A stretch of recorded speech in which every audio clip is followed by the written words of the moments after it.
வணக்கம். போட்டித் தேர்வுகளில் வரக்கூடிய சிம்பிளிஃபிகேஷன் எப்படி பண்ணுறது அப்படின்றத நம்ம பார்க்க போகிறோம். இப்போ முதல் கணக்கு பாருங்கள். 5005 மைனஸ் 5000 வகுத்தல் 10ன்னு கொடுத்துருக்காங்க. இந்த கணக்கு வந்து பார்த்திங்க அப்படின்னா போர்ட் மாஸ் விதியை பயன்படுத்தி நம்ம செய்யணும். முதல்ல எடுத்து நம்ம கழிக்கக்கூடாது. போர்ட் மாஸ் விதிப்படி வந்து பார்த்திங்க அப்படின்னா முதல்ல வகுத்தில் தான் செய்யணும். அப்படின்போது பார்த்திங்க அப்படின்னா இங்கே வந்து நமக்கு 5005 இருக்குது. இங்கே வந்து பார்த்திங்க அப்படின்னா 5000 10ஆல் வகுத்திங்க அப்படின்னா நம்மளுக்கு 500 கிடைக்கும். அப்போ நீங்கள் 5005லேருந்து 500 கழித்தீங்க அப்படின்னா நமக்கு வந்து 4505 இதுதான் நமக்கு விடையாக கிடைக்கும். அடுத்ததாக பாருங்கள், அதே போர்ட் மாஸ் விதியை பயன்படுத்தி இதையும் செய்யணும். இங்கே வந்து பார்த்திங்க அப்படின்னா உங்களுக்கு ரெண்டும் வகுத்தில் தான் இருக்குது. அப்போ நீங்கள் எதை செஞ்சாலும் விடை கரெக்டாக தான் வரும். இப்போ வந்து பார்த்திங்க அப்படின்னா முதல்ல பாருங்கள், 18800ன்னு இருக்குது. Divided by 470. நீங்கள் இதை வகுத்தீங்க அப்படின்னா உங்களுக்கு வந்து பார்த்திங்க அப்படின்னா 40 அப்படின்றது கிடைக்கும். இதை வகுத்தீங்க அப்படின்னா இங்கே 40ன்னு உங்களுக்கு கிடைச்சிருது. மொதல் பார்ட்டை நீங்கள் சால்வ் பண்ணிட்டீங்க. அடுத்ததாக வந்து பார்த்திங்க அப்படின்னா மறுபடியும் வகுத்தல் 20ன்னு இருக்குது. அப்போ நீங்கள் இதை நீங்கள் வகுத்தீங்க அப்படின்னா உங்களுக்கு விடை வந்து 2ன்னு கிடைக்கும். இதுதான் இதுக்கான விடை. அடுத்த கேள்வி பாருங்கள். இப்போ வந்து பின்னத்தில் கொடுத்துருக்காங்க. பின்னத்தில் கொடுத்து ஒரு இடத்துல வந்து கொஸ்டின் மார்க் கொடுத்துருக்காங்க. நமக்கு அந்த கொஸ்டின் மார்க் இருக்க இடத்துல என்ன வரும் அப்படின்றது தான் கேள்வி கேட்டிருக்காங்க.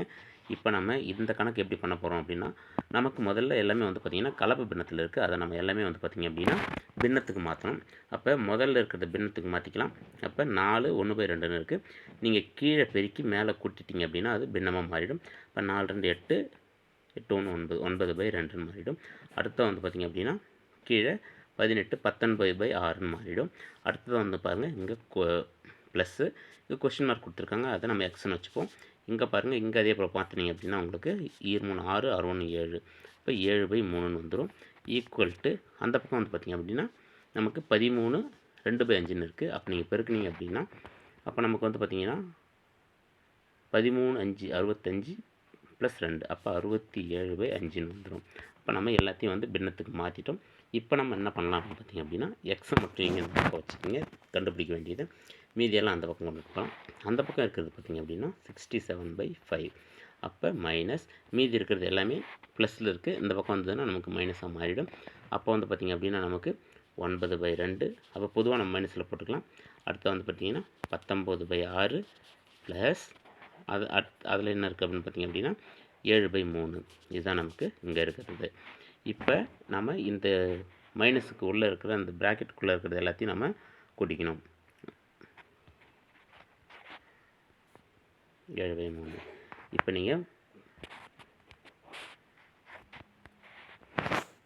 இந்த பக்கத்தில் நமக்கு இருந்தது பார்த்திங்கன்னா X equal to 67/5 minus 9/2 plus 19/6 plus 7/3 இப்படி தான் இருந்துச்சு.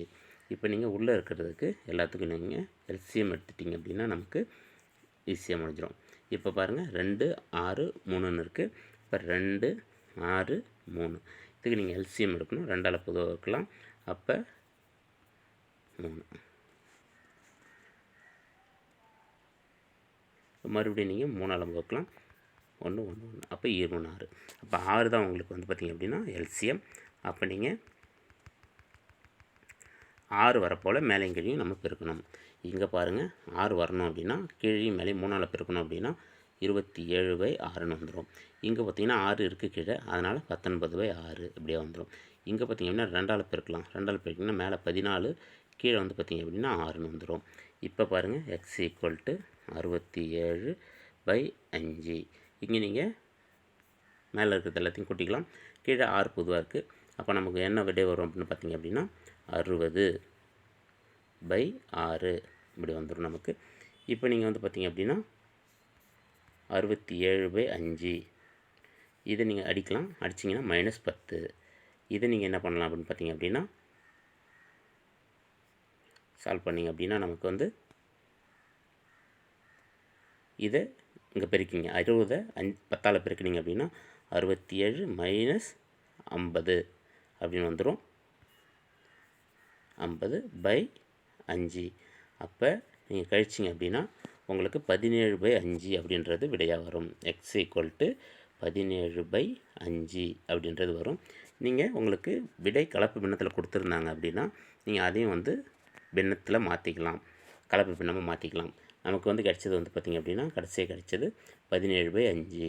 நீங்கள் கலப்பு பின்னத்தில் மாற்றணும் அப்படின்னா இதில் 3 5 15, மீதி வந்து பார்த்திங்க அப்படின்னா 2. அப்போ 2 அப்படியே போட்டுக்கணும், இங்கே 5 போட்டுக்கலாம். இதுதான் இதுக்கான விடை.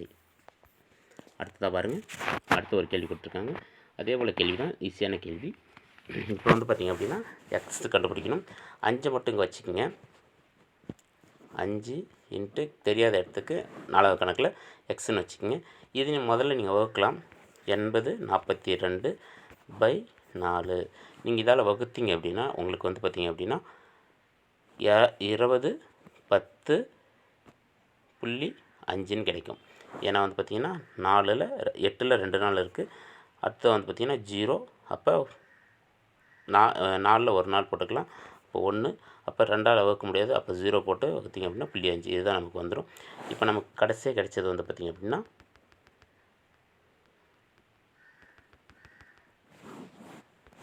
Equal to 80/42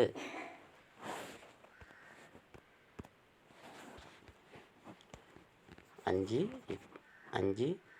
into x equal to 80/42/4 இருக்குது. இப்போ 5 இன்ட்டு எக்ஸ் அங்கே வச்சுக்கலாம். இது நீங்கள் வகுத்தீங்க அப்படின்னா 20/10.5 கிடைக்குது. இது எக்ஸ் இந்த பக்கம் வச்சுட்டு 5 அந்த பக்கம் போனீங்கன்னா வகுத்தில் மாறிடும். இப்போ நீங்கள் வகுத்தீங்க அப்படின்னா நமக்கு வந்து விடை வந்து 402.1 அப்படின்றது விடையாக கிடைக்கும். அடுத்ததாக பாருங்கள், கடைசி கேள்வி, 5வது கேள்வி. 135ன்னு கொடுத்துருக்காங்க. அப்போ 135 அப்படியே போட்டுக்கலாம். இங்கே பார்த்தீங்கன்னா வகுத்தலில் கொடுத்துருக்காங்க. அதை வந்து பார்த்திங்க அப்படின்னா நீங்கள் 9 1/9 பெருக்கலாக மாற்றிக்கலாம். ஏன்னா தலைகீழாக போடணும். அடுத்து 3 கொடுத்துருக்காங்க. அதையும் வந்து 1/3 போட்டுருக்கலாம். அடுத்தது இங்கே வந்து பாருங்கள் எக்ஸ் தெரியாத எக்ஸ்ன்னு வச்சுக்கலாம். அப்போ 2.5ன்னு இருக்குது, அதை இங்கே வச்சுக்கலாம் நீங்கள். இப்போ வந்து பாருங்கள் 9ஆல் 135 அடிச்சிங்க அப்படின்னா 13ல் ஒரு 9 இருக்குது, 9 மீதி 4 9 45. இங்கே வந்து பார்த்திங்க அப்படின்னா நமக்கு மீதி 3 இருக்குது. அந்த 3ஆல் வகுத்திங்கன்னா 5 3 15ன்னு வந்துடும். இப்போ நமக்கு வந்து பார்த்திங்கன்னா 5 இருக்குது, இந்த பக்கம் வந்து 2.5ன்னு இருக்குது. அப்போ 2.5 இந்த பக்கம் எடுத்துகிட்டு வந்தீங்க அப்படின்னா 5/2.5. அப்போ எக்ஸால் வகுத்திங்க அப்படின்னா நமக்கு வந்து பார்த்திங்கன்னா விடை 2ன்னு கிடைக்கும். அப்போ எக்ஸோட மதிப்பு 2. தேங்க்யூ.